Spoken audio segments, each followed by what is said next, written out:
I was chatting, well, media was chatting. It was at practice yesterday. I want to bring this up because when I look at this matchup, Harm, Aaron, who, like I said, is our producer today and obviously doesn't follow the Canucks as closely, he came into the studio and asked us, how scared are you guys for this team without Thatcher Demko for 2 to 4 weeks?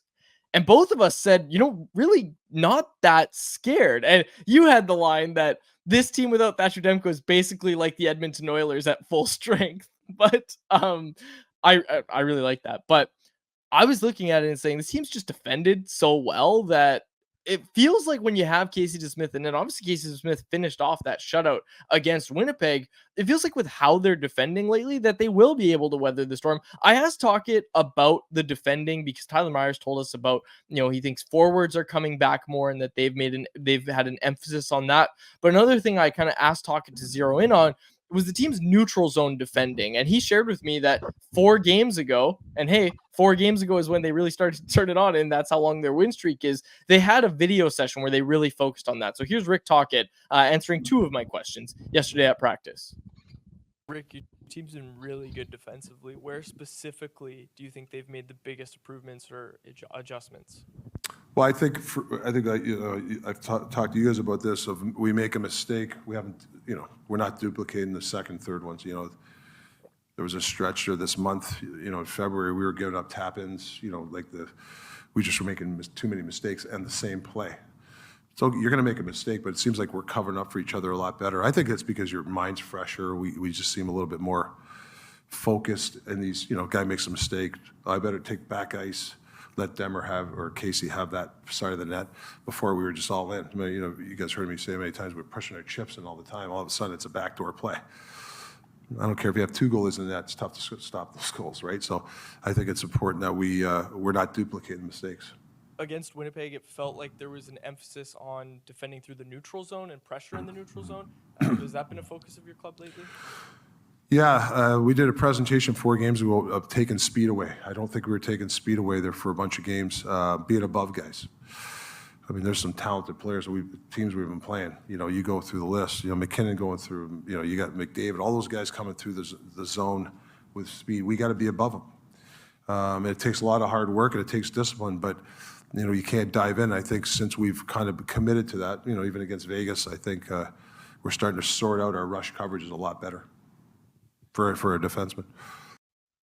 Interesting answer there. And look, Harman, is something you and I both really noticed was the neutral zone defending from this team is it's been so good lately. And I'm curious if it continues. You have to hope that it will. And look, them not compounding mistakes. That's the thing that Tocchet focused on in his first answer.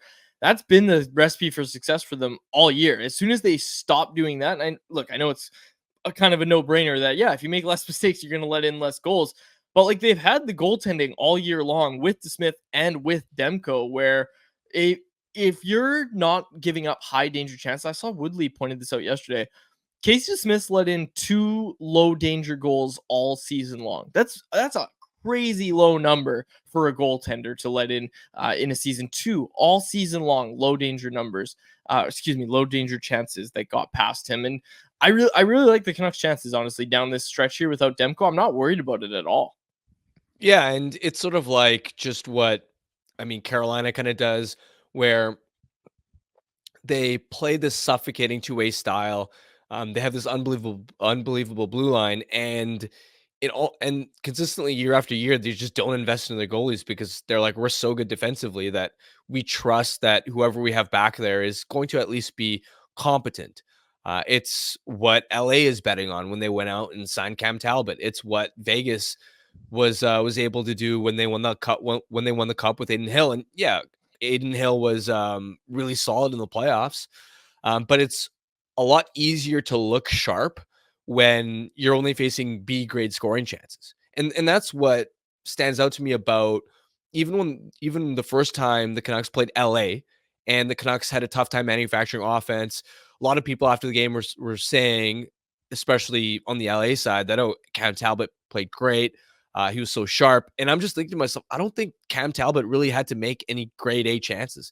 He didn't have to rob anybody. So yes, he made the saves that he needed to. And he, of course, didn't mess anything up. But his numbers look great. Like his save percentage after a game like that is off the charts.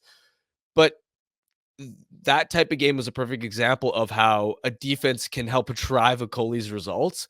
And that's what you're hoping the Canucks can sort of do in the stretch where they're going to be without Demko. And the other thing to keep in mind is, yeah, Colorado's going to be a tough test. And Colorado scored at least 5 goals in 3 of the last 4 games. So the Canucks are going to have their hands full. But after that, the schedule starts to lighten up a little bit in terms of the quality of the opponents the Canucks are facing. After Colorado, they've got Washington, they've got Buffalo, Montreal, and then Calgary. So especially against those teams, it should be a lot easier.